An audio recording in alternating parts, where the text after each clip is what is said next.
Tere, mina olen Elsillis, mahelambakasvatuse konsulent ja tänases videoloengus me räägime sellest, kuidas üks tavaline lambakasvataja saab üle minna mahetootmisele.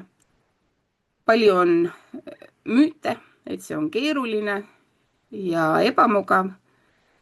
Tegelikult on nii, et kui asi endal selgeks teha, siis see on jõukohane ja võib-olla ka tore.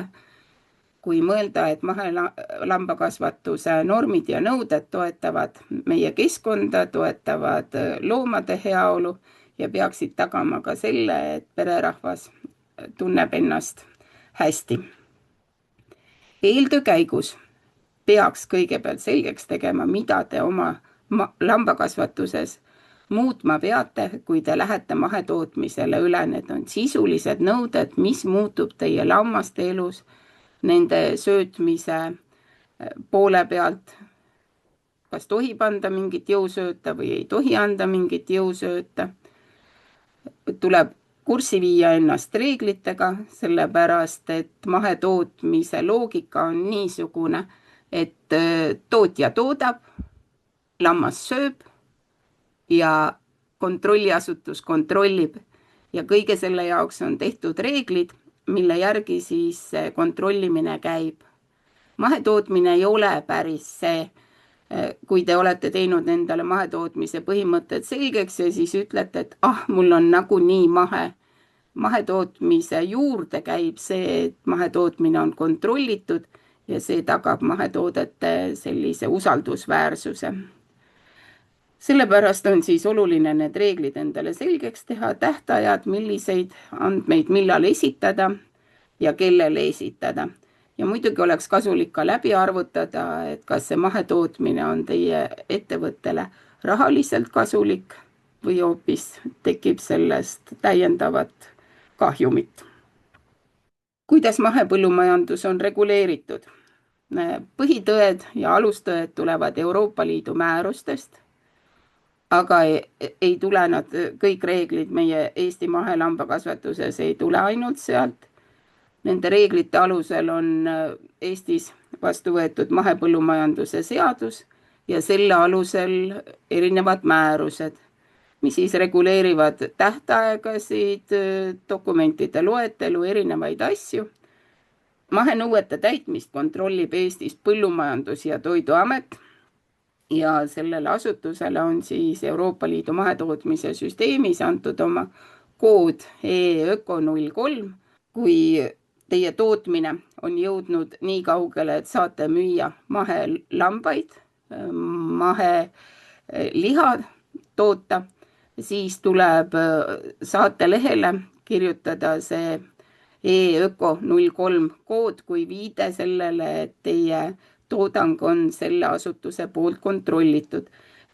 Euroopa Liidus on mahetootmise kontroll korraldatud nii, et see saab olla kas riiklik asutus, kes kontrollib, või siis riigist eraldiseisvad struktuurid. Eestis praegu 2026. aastal on nii, et mahetootmist kontrollib Põllumajandus- ja Toiduamet. Vahel juhtub nii, et loomapidaja alustab mahetootmisega ja esitab andmed Põllumajandus-Toiduametile kevadel kenasti ära, kuid unustab küsida mahetoetust PRIA-st. Siinkohal on siis oluline öelda, et mahetootmist kontrollib Põllumajandus-Toiduamet, aga raha jagab PRIA ja PRIA käest tuleb seda mahetoetust eraldi küsida. Kui alustate mahetootmisega, siis ärge unustage mahetoetust küsida. Mahetoetust makstakse ka nendele tootjatele, kes alles alustavad mahetootmisega, aga on ülemineku faasis, ehk nende toodang ei ole mahe. Kust te saate infot? Kõige turvalisem, tarbijasõbralikum lehekülg on maheklubi.ee veebileht. Et seal on sellise tähtsa pealkirjaga brošüür mahepõllumajanduse nõuete selgitus tootjale. Seda uuendatakse, kui nõuded muutuvad ja sealt leiab iga loomaliigi kohta nõuded. Lambad ja veised ja kitsed on seal ühes pundis koos Neil on mõnes mõttes sarnased nõuded, kui on erinevad, siis on eraldi välja toodud, aga see on selline väga hea abimees, kust infot otsida. Põllumajandus- ja Toiduamet on viimastel aastatel väga palju teinud selleks, et tema kodulehel oleks ka ülevaatlik info, kuidas mahetootmisega alustada. Ja see veebitee on seal niisugune, et kui võtate saki põllumehele ja maaomanikule, siis sealt edasi läheb tee taimekasvatus, loomakasvatus ja 3. võimalus on mahetootmine. Ja seal on palju informatsiooni, kuidas alustada. Nõuandeid on seal vähem, aga nõuete kirjeldusi on küll. Põllumajandus- ja Toiduameti veebilehe nurgas on selline tore digitaalne mehike ka, kes vastab teie küsimustele, aga temaga praegu 2026. aasta alguses on küll nii, et kui ta ütleb, et ta ei oska küsimusele vastata, siis ta lihtsalt ei oska vastata, see ei tähenda, et seda vastust ei ole. Tuleb otsida siis sellest mahepõllumajanduse nõuete selgitusest tootjale seda vastust või ise seal veebilehel ringi otsida. See AI mehike seal nurgas on praegu veebruaris alles poisike, aga küll ta kasvab kiiresti. Lisaks sellele on Maheklubi YouTube'i kanal, kust saab sisulist ja kasulikku informatsiooni, kuidas mahelambakasvatuses toimetada. Ja see konkreetne informatsioon seal on kasulik ka tavalambakasvatajale, et ei pea ilmtingimata olema mahelambakasvataja, aga selle mõtte juures, kui te mõtlete, et kuidas alustada mahelambakasvatusega, siis tasub neid videoklippe seal ka vaadata ja videoloenguid sellel veebilehel vaadata. Põllumajandusministeeriumist tulevad siis osad normid ja reeglid, aga seal on kahtlemata õige info, aga sealt tema ülesleidmine on kõige keerukam. Nii et kui hakkate infot otsima, siis järjekorras maheklubi.ee, Maheklubi YouTube'i kanal ja Põllumajandus- ja Toiduamet. Mahelambakasvatuse peamised nõuded. Räägime nad läbi ja siis saabki nagu mõelda, et kas see sobib teie lambakasvatusse või mitte. Mahelambakasvatuses eeldatakse, et loomasööt, mis lammastele antakse, on mahesööt ja eelistatult koresööt. Arvestus käib kuivaines ja 60% loomasööda ratsioonist peaks olema koresööt. Koresööt on silo, hein, põhk. Vahel arvatakse, et on ainult hein. Koresööt ei ole teravili, kartul, juurikad. Need ei kuulu koresööda hulka, samuti mitte ka mineraalained, mis te loomale lisaks annate. Mahelambakasvatus lähtub looma füsioloogiast ja lambafüsioloogia on niisugune, et ta on kohastunud sööma koresööta. Mahelambakasvatus peab väga oluliseks loomade loomuomast käitumist ja siin tuleb sageli probleemiks see, et laudas ja aedikus ei ole piisavalt ruumi. Mahetootmises peab ruumi olema nii palju, et loomad saavad loomulikult käituda. Kui loomad kogunevad aediku ühte nurka ja suurem osa aedikust on kasutamata, siis see on nende loomade valik, aga me peame looma niisuguse ruumi, et kui neil on vajadus hõredamalt paikneda, siis ka see vajadus on samas aedikus rahuldatud. Või kui mõni loom tahab eraldi olla kuskil, siis tal on see võimalus olemas. Mahelambakasvatuses peetakse oluliseks, et kui vähegi on võimalus olla õues, siis lambad saavad käia õues ka talveperioodil ja põhimõte on see, et hea tervis oleks tagatud läbi pidamistingimuste. Haigestunud looma tuleb ravida, igaks juhuks ravimite manustamine samal ajal ei ole lubatud. Kui mahetootmisega alustada, siis algab üleminekuaeg. Ja tuletan meelde, et see videoloeng on eeskätt niisugustele inimestele, kellel on juba lambad, lammaste heinamaad ja karjamaad oma ettevõttes olemas. ja tekib soov mahetootmisele üle minna, siis sellest kuupäevast, kui te selle taotluse esitate Põllumajandus- ja Toiduametile, peate hakkama loomi pidama mahepõllumajanduse nõuetest lähtuvalt. Üleminekuperiood kestab 2 aastat ja selle aja jooksul te saate PRIA-st küsida mahetoetust, aga ei saa oma loomi müüa mahedana, et teil ei teki mahetoodangut. Igal aastal on alustajate hulgas suur segadus, kui Põllumajandus-Toiduamet saadab jaanuaris välja kirja, et saatke oma eelmise aasta mahetoodangu andmed, siis kui te alustate aastal 2026 mahelambakasvatusega, siis teil 2027 ei ole mahetoodangut veel, mida PTA-le deklareerida. Teie loomad ei ole veel üleminekuaega lõpetanud. Muretsema selle pärast ei pea, sellepärast et üleminekuperioodil on mahetoetused natukene kõrgemal. Mahelammaste pidamisel hoonetes on sellised nõuded, mis peaksid tagama loomade heaolu ja kui te siit slaidi pealt loete neid nõudeid, siis need on täiesti nagu loomulikud või iseenesestmõistetavad.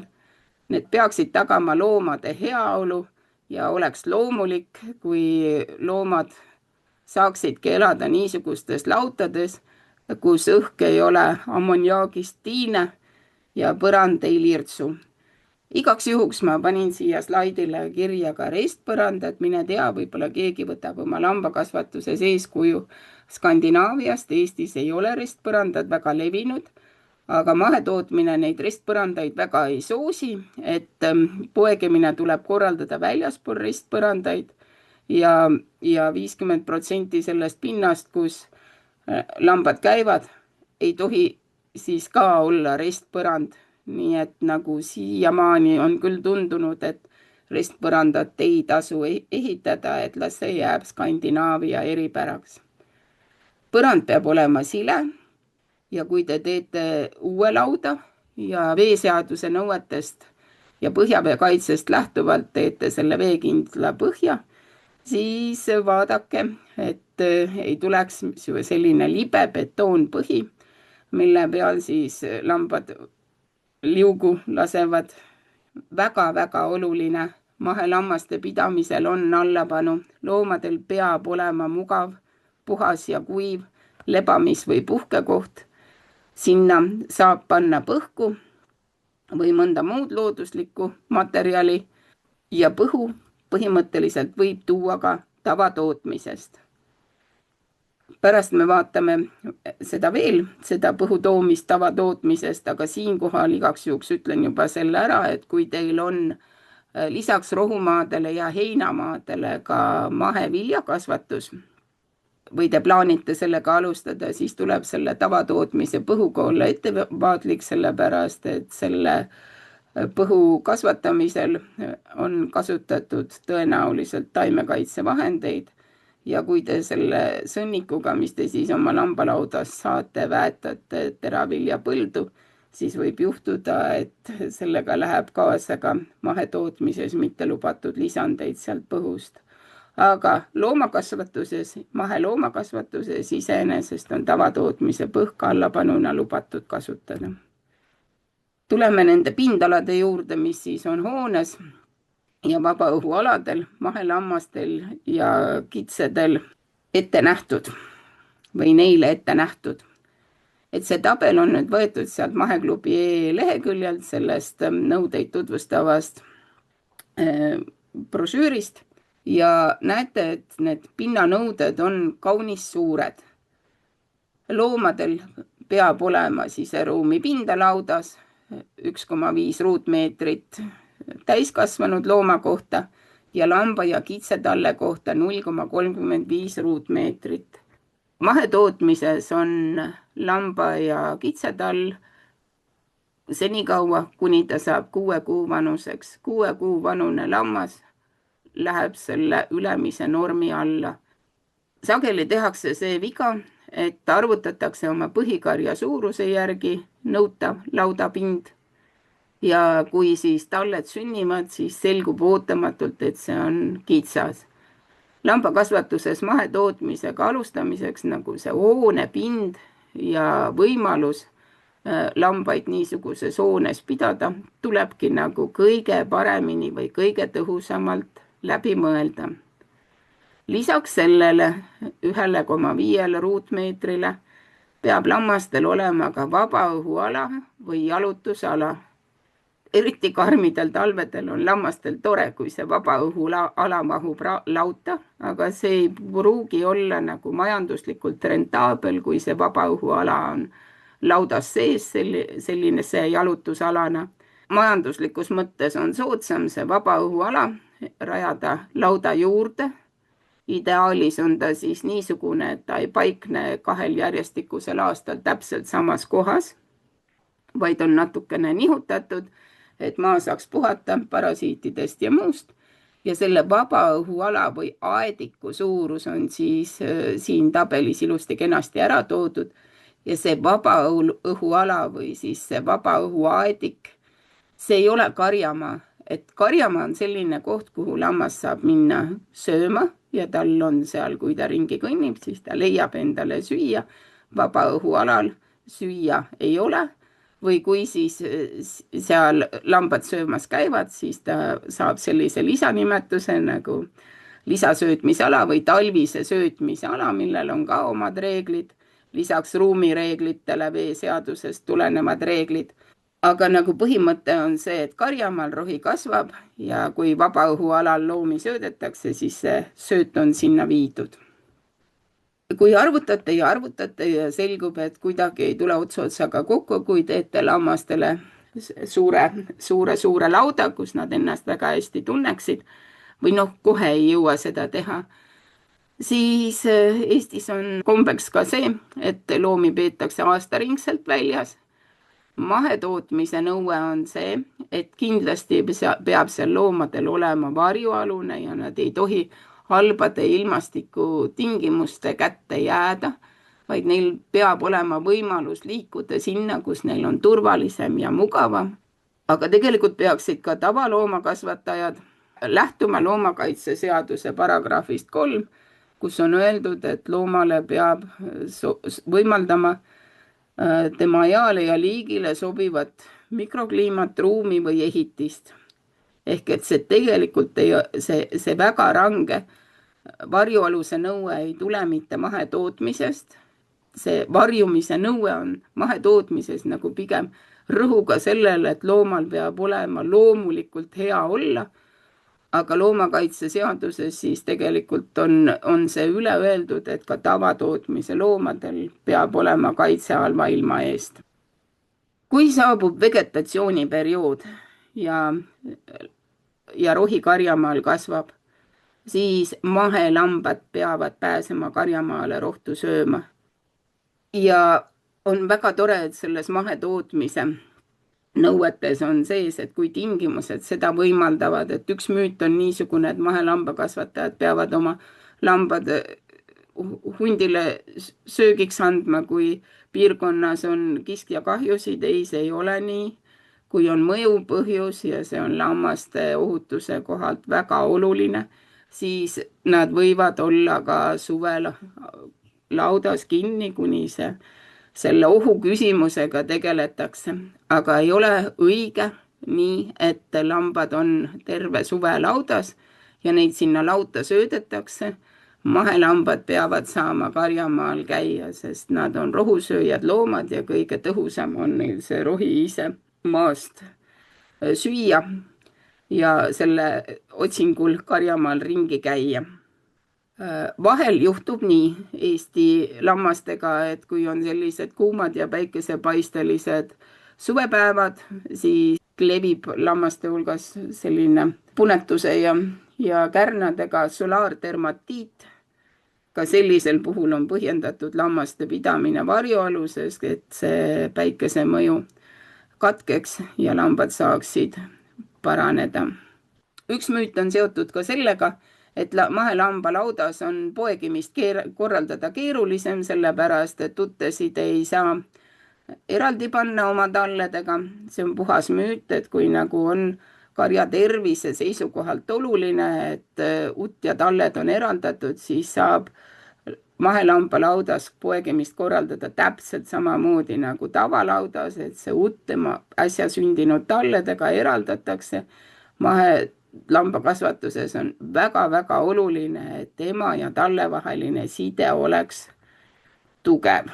Kui alustate mahelambakasvatusega, siis praegu on sellest võib-olla raske aru saada, sellest 3. punktist siin, et loomi tuleb sööta mahesöödaga ja eelistada tuleb oma tootmisüksuse või samast piirkonnast kasvatatud sööta. Ja siis samas piirkonnast varutud sööt peaks moodustama vähemalt 70% sööda kuivainest. Aga sisuliselt tähendab see seda, et kui on hea heinaaasta, siis enamasti leidub Eestis piisavalt maheheina pakkujaid. Aga kui on mõned kehvemad või ekstreemsed aastad, siis Lõuna-Eestist on võib-olla Põhja-Lätist lähemal tuua, kui Kesk-Eestist endale seda heina koju vedada. Arvestus käib ikka kuivaines, mitte sellel põllult lammaste ette antud sööda toorkaalus.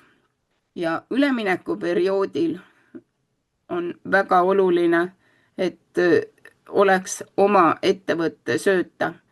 Kui rääkida mahelambakasvatusest, siis seda on nagu ikkagi väga raske kujutada ette nii, et sul on ainult lambad, aga sul ei ole kasutada ühtegi karjamaad ega heinamaad.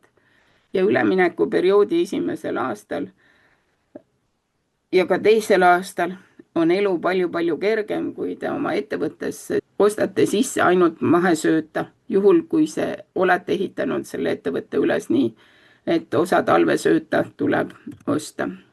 Talled peavad saama piima 1,5 kuud sünnijärgselt vähemalt. Kui te ostate mahesööta, siis palun vaadake, kas on ikkagi nii, et tegemist on mahesöödaga ja selle söödaga on kaasas saateleht ja saatelehele on kirjutatud need salapärased numbrid Öko 03. Igasugust üleminekusööta ärge ostke, kui te olete alles alustanud mahetootmisega. Teile on kasulik ainult see variant, kui te ostate mahesööta. Mahetootjad vahel pakuvad, et oma uutelt maadelt, et mis seal vahet, et kas ta on nüüd esimese aasta või teise aasta üleminekusööt. Ütleme siis nii, on vahe küll. Kui ostate, siis mahesööta, kontrollite, kas see ettevõtja on mahe, seda saab teha maheregistrist. Ja kontrollite, kas saateleht on õigesti vormistatud. Kui teile endal lisandub uusi karja- või heinamaid, siis esimesel aastal on nad kõik esimese aasta üleminekumaad, aga kui neid järgnevatel aastatel lisandub, siis te peate oma ettevõttes pidama eraldi arvestust esimese aasta, teise aasta, 3. aasta söödakoguste kohta. Alates 3. aastast on sööt juba kõik kenasti mahe, ehk siis 3., 4., 5., 6, seal enam eraldi arvestust vaja ei ole pidada. Miks see on vajalik? Aga sellepärast, et mahesöötmise üldine põhimõte on, et loomi söödetakse mahesöödaga ja kui hiljem tuleb siis mitte mahemaid sinna juurde, mis alustavad ülemineku aega, siis on söödaratsioonis ette nähtud protsent, millest rohkem ei tohi ülemineku sööta oma loomadele anda ja sellepärast siis peab see arvestus olema eraldi.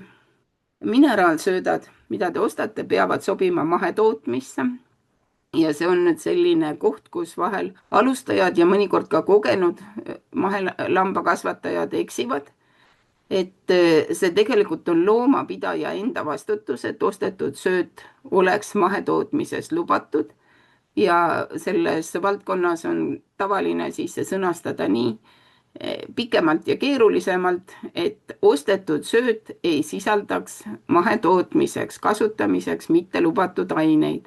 Üsna sageli loetakse, et need on GMO-d ja kasvuhormoonid, mida seal ei tohi olla, aga põhiline eksimus on selles hoopis, et sinna on lisatud mitte lubatud vitamiine või siis selliseid lisandeid nagu melass, mis on tulnud tavatootmisest ja mille osakaal selles mineraalsöödas on liiga suur. Ühesõnaga, seal peab olema väga hoolas. Kui sööda etiketil on kirjas, et see on mahetootmises lubatud, siis saate ennast suhteliselt turvaliselt tunda.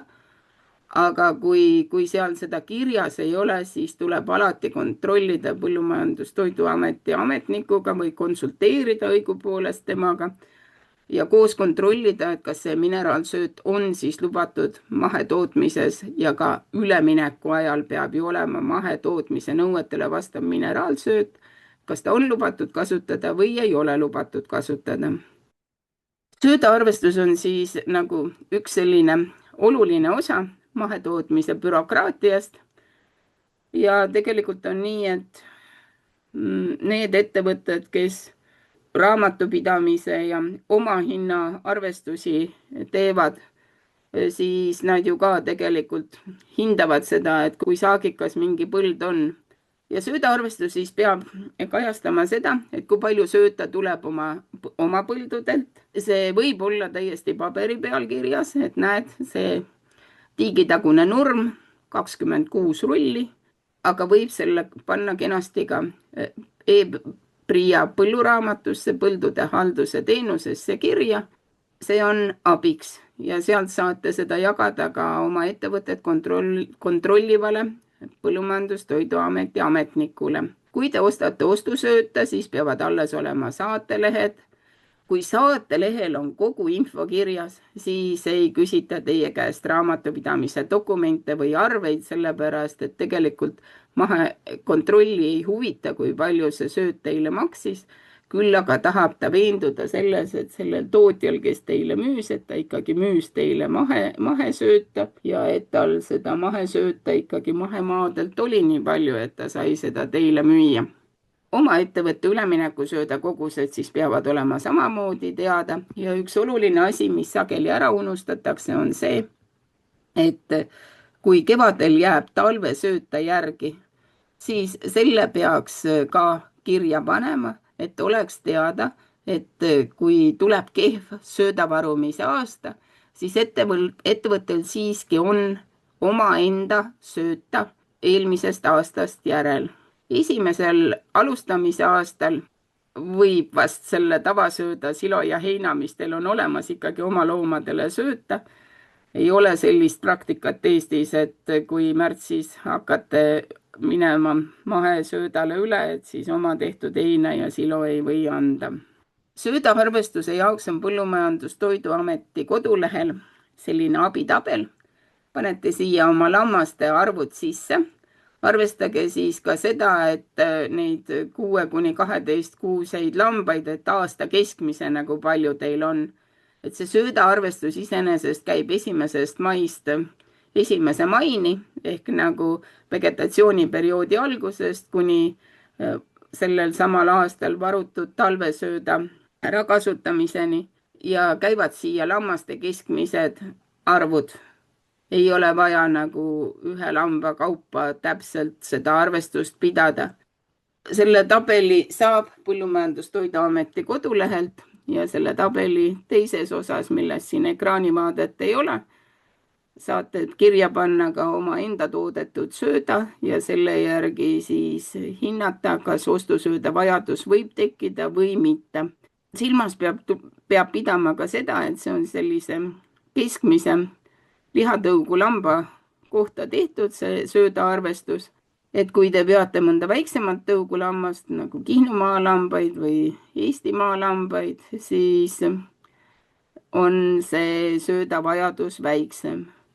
Teisest küljest jälle, kui teie söötmine on korraldatud nii, et lammastel on lust ja lõbu palju seda sööta raisata, siis ei aita, et lammas on väike, kui raiskab palju, siis tuleb talle sööta arvutada suure lamba normiga. Mahelambakasvatuses põhineb haiguste ennetamine loomade heal kohtlemisel ja nende headel pidamistingimustel. Nõuetes on kirjas, et oluline on, et kasvatataks kohalikesse tingimustesse sobivaid ja sobitatud loomatõugusid.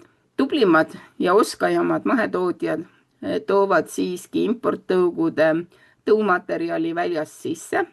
Aga kui te tunnete ennast ebakindlalt lambakasvatuses, siis on kasulik osta Eestis üles kasvanud, Eesti mahefarmides üles kasvanud suguloomasid, sest nemad on juba paremini kohalikesse tingimustesse sobitunud. Üks müüt on, et mahetootmises ei tohi lambaid ravida. See on vale. Mahelambaid ei tohi igaks juhuks ravida. Tegelikult oleks õiglane, kui ühtegi lammast ei tohiks igaks juhuks ravida. Lambakasvataja ju ise ka ei taha, et teda igaks juhuks ravitakse. Näiteks seleeni igaks juhuks süstimine talledele on mahetootmises keelatud. Et see on selline puudushaigus, mida õige söötmise korral lammastele ei esine. Samuti ei ole lubatud vitamiinide igaks juhuks süstimine. Samamoodi vitamiinid peavad tulema õige söötmisega ja mahetootmises lubatud mineraalidega. Suur teema on kastreerimine ja sabade lõikamine lambakasvatuses. Kastreerimine ei puuduta mahetootmist üldse, et see on reguleeritud loomakaitseseadusega. Lammaste sabade lõikamine on küll reguleeritud maheloomakasvatuse põhimõtetega, et kui loomal on saba taga, siis tal võib olla seda saba vaja, aga vahel on küll sellised olukorrad, kus see saba kujuneb takistuseks, kui ta näiteks aretuse käigus on liiga pikaks kasvanud, et kui juba 200 aastat on lambal saba lühikeseks lõigatud, siis võib juhtuda, et geenid on teinud trikke ja see saba tõesti lohiseb mööda maad. Igal juhul, kui sabade lõikamist teha, siis tuleb selleks küsida Põllumajandustoiduameti nõusolekul ja põhjus peab olema tõsine, mitte niisugune, et mulle meeldib, kui lambal on lühike saba. Haiget looma tuleb ravida ja kui meil on tegemist täiskasvanud lambaga, vaadake kui tore, et nagu lammaste maailmas nii loomühikud kui ka vanused arvutatakse väga mitut moodi. Et mäletate, eespool oli juttu, et kui me arvutasime seda laudapinda, siis 6 kuust alates on vaja arvestada vanalambaga. Kui me ravime, siis vanalammas algab 1 aastast. Temale võib teha kuni 3 ravikuuri aastas. Kui on väärt ja kallis lammas, siis 4. ravikuuri jaoks tuleb küsida Põllumajandustoiduameti nõusolekut. Kui tegemist on tallega, siis talle võib teha 1 ravikuuri ja kui on vaja rohkem ravida, siis ta pärast seda ei ole nagu mahelambaga meil enam tegemist, vaid ta on tavatootmise lammas. Alustab üleminekuaega. Ja kui üleminekuaeg saab läbi, siis on jälle tegemist mahelambaga. Aga ravimata ei tohi jätta. Et lihtsalt kui on vaja ravida, siis tuleb ravida. Ja kui neid ravikuure on liiga palju, siis alustab lammas üleminekut mahetootmisele. See märgitakse eraldi ära.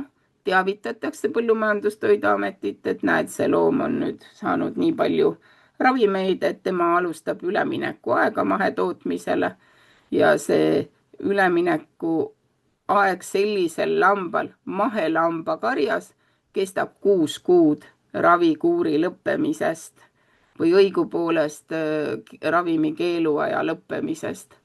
Aga see ei ole alustaja lambakasvataja küsimus, et see siin sai nagu ära seletatud selles kontekstis, et kuidagi oleks meeles, et ravimisega oli mingi teema. Teie lambad, kui te alustate näiteks aastal 2026, on sel ja järgmisel aastal üleminekuperioodis ja nagunii te neid mahelammastega täna müüa ei saa. Selle mahelammaste ravimise punkti vaatate üle siis, kui teie muu kari on juba mahetootmisele üle läinud ja juhtub olema seal väärtuslik lammas, keda te siis tahate ravida, et tema geneetikat edasi kanda. Tähelepanu tuleb pöörata sellele, et vahet pole, kas üleminekuaeg või juba mahetootmiseni olete jõudnud. Keeluaeg mahetootmises on kahekordne. Et kui näiteks on keeluaeg 21 päeva lihale, siis mahetootmises ja ka üleminekuperioodil on siis keeluaeg 42 päeva. Kui on nii, et selline ravim, et millel keeluaega ei ole, 0 päeva, siis mahetootmises on ikkagi keeluaeg 48 tundi.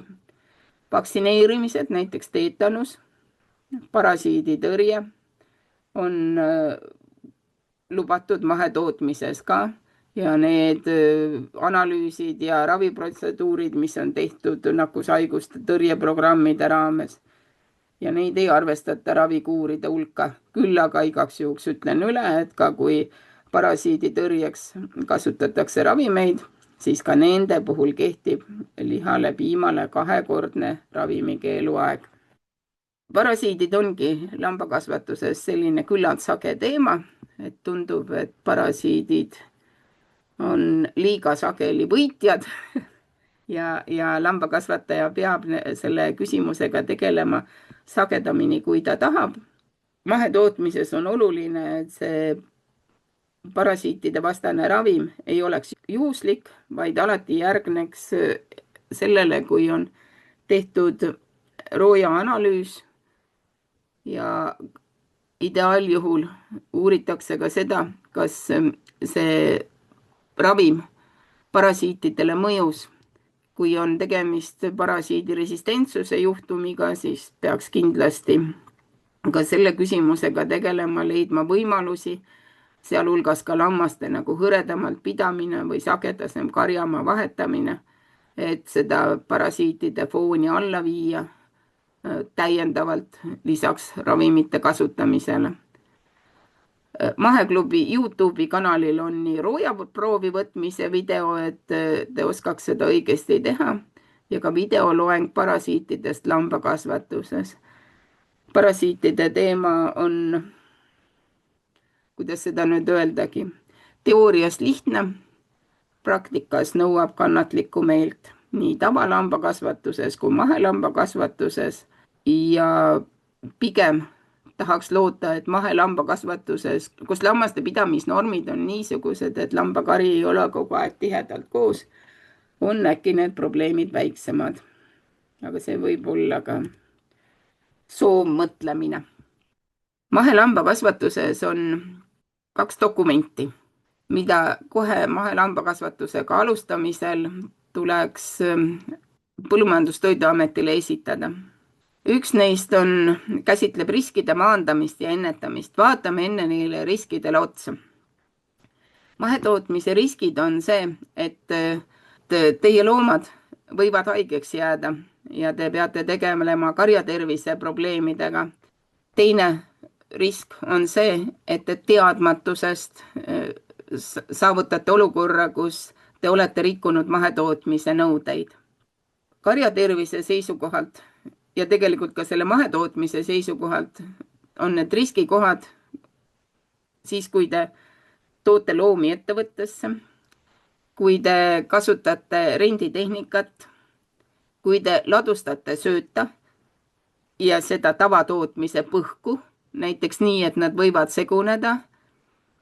Rohumaade uuendamisel peate kasutama mahesertifitseeritud seemet esimese valikuna.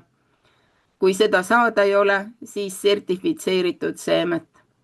Et seda ei tohi ära unustada, et peab kontrollima, kas maheseemet on saada. Seal on üks hea nipp, et kui te nagu ei raja oma lammastele monokultuurseid karjamaid ja heinamaid, üheliigilisi, siis on risk väiksem, sellepärast, et rohumaa taimede segud on enamasti niisugused, mille puhul nagu mahesegusid on väga vähe saada ja te ei saa ära unustada, et ei saa viga teha, et ununes vaatamata, kas maheseemet on müügil, võtate seemnepakkuja hinnapakkumise vastu ja külvate põllule ja ei lähe valesti.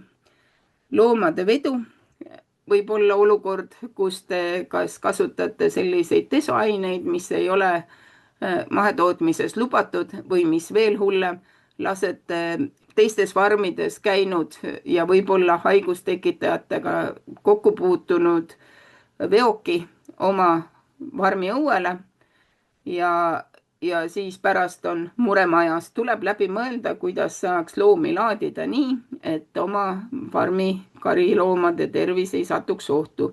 Ja siis ka need olukorrad on keerulised, kus ettevõttes toimetab lammastega ja karja- ja heinamaadega mitu inimest ja igaüks tahab tark olla omaette, tuleb ikka läbi rääkida, et kuidas see lambakasvatus korraldada. Selline mõne aasta vanune dokument on ennetus- ja ettevaatusmeetmete plaan, mida siis mahetootmisega alustamisel tuleb suhteliselt kohe ära täita. See kirjeldab need riskiolukorrad ära ja lisaks sellele, et riskiolukord on kirjeldatud, peab siis loomakasvataja sinna panema ka plaani, et kuidas ta neid riske ennetab või kuidas riski korral käitub. Ja selle vorm on Põllumajandus-Toiduameti kodulehel, aga sama vorm, kus nagu on eeltäidetud lambakasvatajat abistavalt tühjad lahtrid, on Maheklubi veebilehel. Et seal on need peamised riskid üles loetud, nii et kui sealt võtate Maheklubi lehelt selle vormi, siis saate läbi mõelda, kas minu ettevõttes on sellega tegemist või ei ole. Ja kui on, siis kirjutate, kui seda asja teie ettevõttes ette ei ole näha, et hakkab juhtuma, siis kustutate ära selle, mis ei sobi. Mahelambakasvatuse jaoks siis tuleb valida see vorm, kus on loomakasvatus ja rohusööda tootmine. Mahetootmise suur risk on siis eristatavus ja lambakasvatuses üks võimalus on, et see juhtub põhuga. Teine võimalus on see, et juhtub loomadega. Et kui nüüd alustatakse seda mahetootmisele üleminekut, siis kui rääkida nõuetest ja normidest, siis eeldatakse, et korralikult puhastate oma heinaküünid ja hoidlad ära tavaviljast ja tavaheinast ja alles seejärel ladustate sinna mahesööta. Ja teine viga, mis sageli juhtub, on nii, et talul on oma väike kanakari, 10-8 kana, kes ei ole mahedad, jalutavad mahelammaste vahel, siis reeglid ja normid on niisugused, et maheloomad ei tohi tavaloomadega samal ajal, samal põllul korraga olla ja veel vähem niimoodi, et kanade sööt on lammastele kättesaadav. Tehnika on ka probleemiks, näiteks külvitehnika, et kui see tuleb tavatootmises, siis ta võib olla näiteks taimekaitsevahenditega saastunud ja siis niimoodi kandub neid taimekaitsevahendeid ka teie mahepõllule. Üks riskikoht on ka uute loomade toomine. Mahetootmist võiks korraldada nii, et iga lambakasvataja tegeleb omas karjas ka aretustööga, valib alati parimaid põhikarja loomi, kuid samas tuleb vältida ka suguluspaaritust, sest suguluspaarituse loomad on nõrgemad ja haigustele vastuvõtlikumad. Teisest maheettevõttest võib loomi tuua piiranguteta ja kui te nagu ei leia maheettevõtet, kust tuua loomi, siis Põllumajandus-Toiduameti veebilehel on maheloomade andmebaas. Väga hästi see ei tööta, aga põhimõtteliselt saavad mahetootjad sinna panna nii oma müügis olevad maheloomad kui ka suguloomad. Mahetootmisega alustajatena on teil siis sellele veebilehele või sellele tabelile asja ainult kui loomade ostja, et oma ülemineku ja mahelambaid ei saa te sinna mahelammaste sekka kirja panna, teie lambad ei ole veel mahedad. Kui maheloomi pole saada, siis võib küsida nõusolekut Põllumajandus-Toiduametist kliendiportaali kaudu mitte mahepõllumajanduslike aretusloomade toomiseks oma ettevõttesse. Et see, mis kipub valesti minema, on see, et ununeb see nõusolek küsida. Kui te hakkate seda sugulooma valima, siis juba siis, kui see mõte tekib, siis küsige see nõusolek ära. Mitte midagi ei juhtu, kui ta nagu pärast sealt karjast seda looma ei too jääb see äritehing katki, aga vähemalt ei ununenud teavitamata.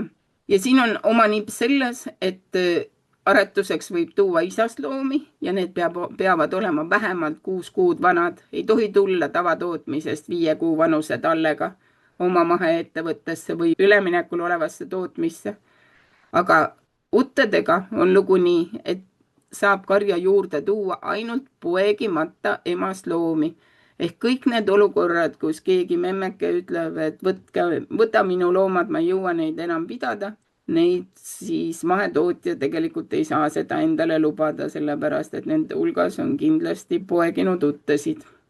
Kui üleminekuperiood on läbi, siis on oluline, et te ei unustaks nüüd ostjatele teada anda, et teil on nüüd maheloomad, teil on mahesilo, mahehein. Ja kui te vormistate oma saatelehed korralikult, siis peaks nendest piisama mahekontrolli teostamiseks ja arveid ei ole vaja küsida. Samas kui küsitakse, siis peate ka arveid esitama.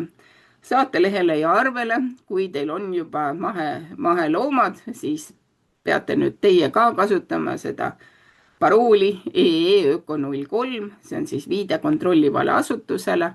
Ja siin on mõned näited, et kuidas seda saatelehe kirjet või arvekirjet vormistada, näiteks lihatalled mahetootmisest, sugujäär mahetootmisest, tavaliselt sellisele sugujääralle pannakse sinna registrinumber ka taha, et siis on kergem selle sugujäära jälgi pärast ajada. Ja kui te sööta ostate, siis olete teie see, kes saatelehe peab üle vaatama, et kas seal on ikka kirjas, et see on mahehein ja kas see EEÖKO-parool on seal kirjas. Ja kui saatelehtedel on müüja ja saaja andmed, siis on arvevajadus väiksem. Ja kui nüüd kõik need eelnevad reeglid sobivad, siis tuleme nüüd selle mahetunnustamise taotlemise juurde, et kuidas siis alustada mahetootmisele üleminekut. Meenutan jällegi, me räägime praegu niisugusest ettevõttest, mis soovib alustada nii mahetaimekasvatuse kui maheloomakasvatusega ja iga aasta sees on selleks ainult 1 kuu aega, kevadkuud 10. märtsist 10. aprillini ja seda saab teha Regionaal- ja Põllumajandusministeeriumi kliendiportaalis. Esitate mahetootmisega alustamise taotluse ja vahel on alustajal raske mõista seda, et kui ta on loomakasvataja, et siis ta on loomakasvataja, aga kui te tunnustate oma mahetootmist, siis te peate taotlema tunnustamist nii taimekasvatuses kui loomakasvatuses. Karjamaa ja heinamaa on taimed, lambad on loomad. Päriselus nad käivad kokku, aga selles tunnustamise bürokraatias, kui teiega räägitakse taimekasvatuse tunnustamisest, siis ei ütle ei, vaid ütlete jaa, sest teil on karja- ja heinamaad. Ja kliendiportaalis on siis teekond sinna, kus taotlemise või jätkamisest teavitamise koht on siin slaidil ära näidatud. Ei tohi siis unustada, et alustada saab ainult 31 päeva iga aasta kevadel. Kui see aeg mööda läheb, siis uus võimalus tuleb uuel aastal. Kliendiportaali ankeet on suhteliselt hea ja juhendab teid. Valmis võib panna mõtte, et kui palju te siis kavatsete seda mahemaad hakata harima või niitma või karjatama. Seal on oluline, et saaksite enam-vähem õiged hektarid, sellepärast, et kui selle taotluse esitate, siis selle hektarite alusel tuleb tasuda riigilõiv. Et riigilõivu loogika praegu 2026. aastal on niisugune, et on üks määr ettevõtte kohta, mis on alla 70 euro ja siis nagu väike summa iga hektari eest, mis te mahemaana kasutusele võtate. Kui te küsite PRIA toetusi, siis põldude andmed saab PTA ametnik PRIA andmebaasist ja nendega ta siis saab edasi töötada. Kui te ei küsi PRIA toetusi, siis tuleb rääkida ise otse Põllumajandus-Toiduameti ametnikuga, kus teil need põllud on ja saata kaardimaterjali. Peate teadma oma loomade arvu ja siis Põllumajandus-Toiduameti ametnik on selline ka nõuandja rollis, et ta juhendab teid ja temaga peaks tegema tihedat koostööd, et 60 tööpäeva jooksul ta siis võtab teiega ühendust, aga ta ei saa oma tööga edasi minna enne, kui teil on see pindalatoetuste taotlus e-PRIA-s esitatud. Põllumajandus-Toiduameti leheküljel on terve hulk dokumente, mis on üles loetud mahetootmisega alustamiseks, näiteks ka seal taimekasvatusplaan, aga tegelikult on nii, et kui te selle avalduse olete ära esitanud, siis meie digiriik on vahepeal edasi arenenud ja alustamisel on tähtis siis PRIA pindala toetus ja põldude halduse teenuses õiged andmed esitada ja lisaks koostada ja läbi mõelda need 2 dokumenti, tootmisüksuse ja tegevuste kirjeldus, kus siis paistab, kui palju te peate tehnikat kasutama, sellist tehnikat, mida te olete rentinud, et mida teil endal ei ole, ja siis ennetus- ja ettevaatusmeetmete plaan, millest eespool pikalt juttu oli. Mahetootjana hoiad korras loomakasvatuse dokumendid. Siin mahetootmisega konkreetselt on seotud ainult ennetus- ja ettevaatusmeetmete plaan ja tootmisüksuse tegevuste kirjeldus. Tegelikult peaks kõik need ülejäänud dokumendid olema teil ka tavatootjana olemas. Ennast harida saate Maheklubi YouTube'i kanalil. Seal on lambakasvatuse videod, lambakasvatuse videoloengud. Ja kui nüüd nagu selle loengu lõpuks tundus, et mahelambakasvatusega alustamine on ikka hirmus ja ikka ei alusta, siis see materjal siin on vaatamiseks kõlbulik. Mahelambakasvatuses on oluline võimaldada loomadele liikumist iga ilmaga, selles mõttes ei erine mahelambakasvatus inimese laste kasvatamisest, mõlemad saab toredasti koos teha.